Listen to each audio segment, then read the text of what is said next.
कहानी की शुरुआत में हमें बताया जाता है कि करीब 20वीं सदी से पहले चाइना में एक लालची राजा हुआ करता था। उसने धन और संपत्ति के लालच में अपने प्रजा पर बहुत अत्याचार किए। उसके इस रवैये से देवता नाराज हो गए और उन्होंने उसे सबक सिखाने के लिए ताओ तिये को भेजा।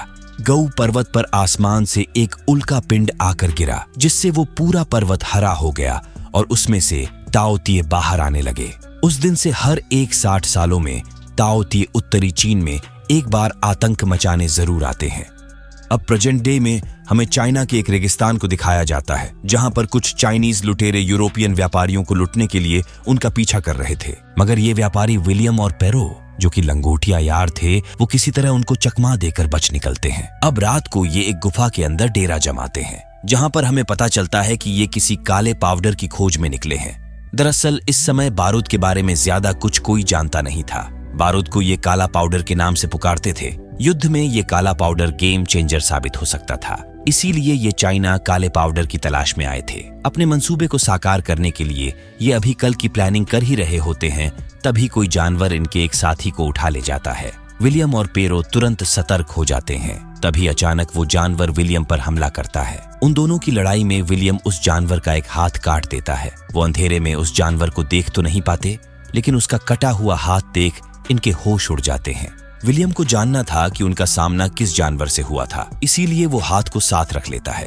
अगली सुबह लुटेरे फिर इनके पीछे पड़ जाते हैं। उनसे पीछा छुड़ाने के लिए वो घाटी के ऊंची चोटी की तरफ भागते हैं, मगर चीन के बॉर्डर पर ही इन्हें पकड़ लिया जाता है। जैसे ही इनके सामान से उस जानवर का हाथ मिलता है, पूरे किले में हड़कंप मच जाती है। नेमलेस सेना के कमांडर लिन और जनरल शौ भी इनसे पूछताछ के लिए पहुंचते हैं। तब विलियम बताता है कि वो यूरोप से यहाँ व्यापार करने के सिलसिले में आए हुए हैं। पिछली रात को उनका सामना इस जानवर से हुआ था। इन्होंने उसका एक हाथ काट डाला।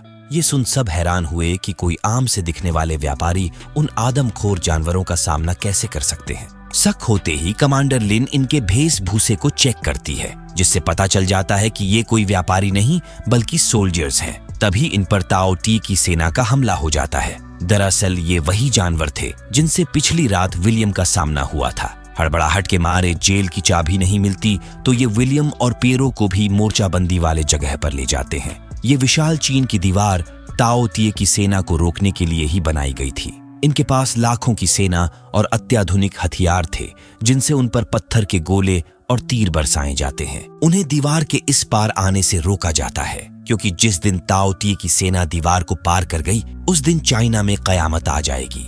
तभी जनरल शाओ बताते हैं कि अगर किसी तरह उनके रानी को मार दिया जाए तो उसके साथ उसकी विशाल सेना भी खत्म हो जाएगी। रानी ही पूरे झुंड को कंट्रोल करती है, मगर रानी को मारना इतना आसान नहीं था। एक फौलादी गुट हमेशा रानी को घेराबंदी करके रखती थी। उनके कवच को भेदना नाक से चना चबाने के बराबर था। देखते ही देखते उनमें से एक दीवार पर चढ़ जाता है और सैनिकों को मारना शुरू करता है। यहीं पर एक बैलार्ड नामक यूरोपियन आदमी भी होता है, जो मौका रहते विलियम और पीरो के हाथ खोल देता है। हाथ खुलते ही ये दोनों धुरंधर ताओ तिये को मारना शुरू करते हैं। इन दोनों की जुगलबंदी कमाल की थी। देखते ही देखते विलियम भाला उसके आर पार कर देता है। उसके मरते ही एक दूसरा भी आ धमकता है। पेरो उसको लाल कपड़ा दिखाकर अपनी तरफ आकर्षित करता है और विलियम सीधे उसकी आंखों को निशाना बनाता है। उन दोनों को इस तरह लड़ते देख सब हैरान थे। उधर रानी अपने बच्चों को मरते देख तुरंत सबको वापस लौटने का सिग्नल भेजती है। जाते जाते ये अपने साथ अपने भाइयों की लाश भी उठा ले जाते हैं। अभी के लिए तो मामला शांत हो जाता है, मगर सबको पता था कि वो फिर से वापस लौटेंगे। बहादुरी से लड़ने के लिए पेरो और विलियम को जनरल शाओ चाबांसी देते हैं और उनको किले में मेहमान के तौर पर रहने की जगह दी जाती है। बलार्ड भी उनसे मिलने आता है। ये उसे बताते हैं कि काले पाउडर की तलाश में आए हैं। बलार्ड कहता है कि 25 साल पहले मैं भी यहाँ काले पाउडर की तलाश में ही आया था। मुझे काले पाउडर का भंडार मिल गया था, मगर मैं पकड़ा गया। जिसके बाद से वो चीनियों को यूरोपियन कल्चर सिखा रहा है। विलियम कहता है कि तुम हमें काले पाउडर के भंडार तक ले चलो, बदले में हम तुम्हें यहाँ से बाहर निकालेंगे। उनके बीच ये सौदा पक्का हो जाता है।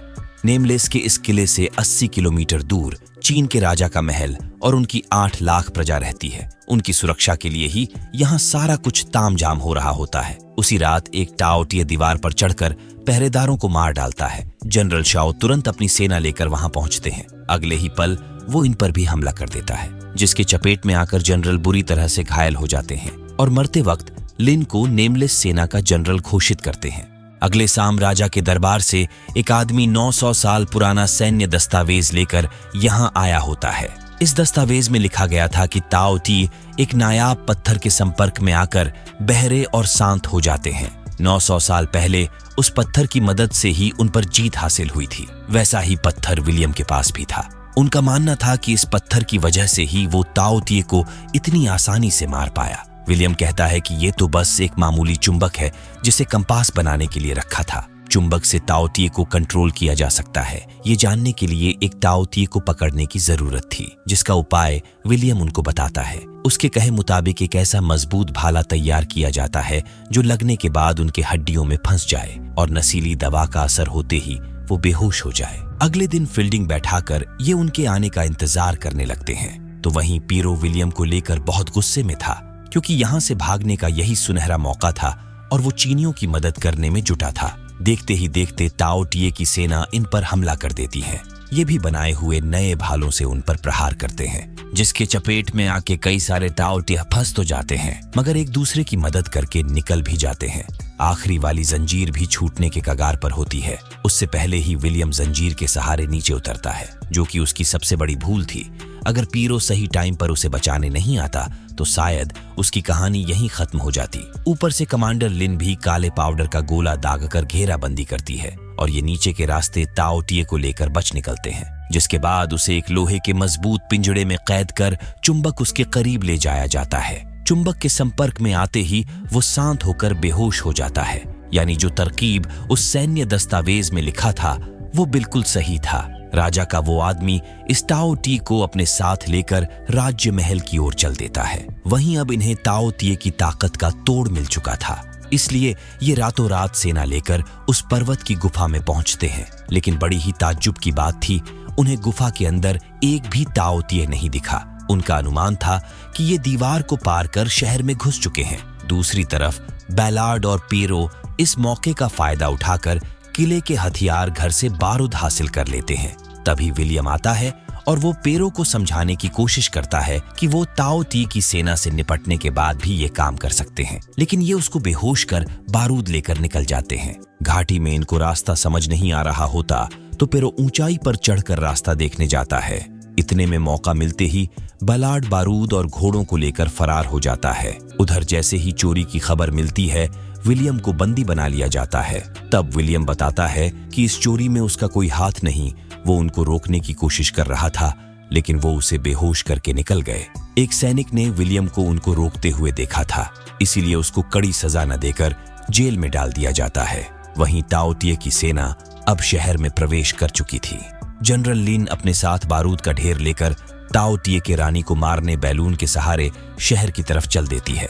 जाने से पहले उन्होंने हुक्म दिया था कि विलियम को रिहा कर दिया जाए और वो यहाँ से जो चाहे लेकर जा सकता है, पर विलियम उनका साथ देने का फैसला करता है और बैलून पर सवार होकर शहर की तरफ उड़ चलता है। दूसरी ओर बैलार्ड को दिखाया जाता है, जो लुटेरों के चुंगल में फंसकर मारा जाता है। राजा के सैनिक पैरों को भी पकड़ लेते हैं। अगली सुबह ये राजधानी पहुंचकर एक रणनीति बनाते हैं। उस कैद किए हुए ताओ टी को खूब खिलाया पिलाया जाता है और उसके शरीर पर दर्जनों बारूद के गोले बांध दिए जाते हैं। दरअसल ताओ टी की रानी खाने के लिए अपने साथियों पर निर्भर रहती है। इनका प्लान था कि मांस खाने के बाद जैसे ही ये रानी को खाना खिलाने जाएगी, लिन और विलियम इसके शरीर पर बंधे हथगोलों में विस्फोट कर देंगे। जैसे ही ये चुंबक उससे दूर करते हैं, वो उठ खड़ी होती है और सारा मांस खाकर रानी के पास जाती है। उस पर निशाना साधने के लिए ये टावर के ऊपर जाते हैं तो देखते हैं कि रानी को खाना खिलाने के लिए ताओ टी के बीच होड़ मची हुई है। विलियम सही मौका देख बारूद पर निशाना साधता है, मगर रानी के अंगरक्षक तीर को अंदर जाने से रोक लेते हैं। लगातार 2 बार प्रयास करने के बाद भी ये विफल हो जाते हैं। रानी के इस चक्रव्यूह को तोड़ना इतना आसान नहीं था। अगले ही पल वो सबको सिग्नल भेजती है। जिस टावर से रानी पर हमला हुआ उसे ताओ टी पूरी तरह से छाप लेते हैं। तब लिन अपना दिमाग चलाती है और ये एक रस्सी के सहारे झूलकर रानी के करीब जाते हैं। विलियम वो चुंबक रानी की तरफ फेंकता है, ठीक उसके पीछे ही लिन निशाना साधती है और बूम, काम हो जाता है। रानी के मरते ही उसकी विशाल सेना भी खत्म हो जाती है। अगले दिन ये नेमलेस के किले लौट आते हैं। विलियम के गुहार पर पेरो को छोड़ दिया जाता है और ये ढेर सारा बारूद लेकर अपने देश लौट जाते हैं। दोस्तों, अगर यहाँ तक आपने वीडियो देख लिया तो एक लाइक तो बनता है यार।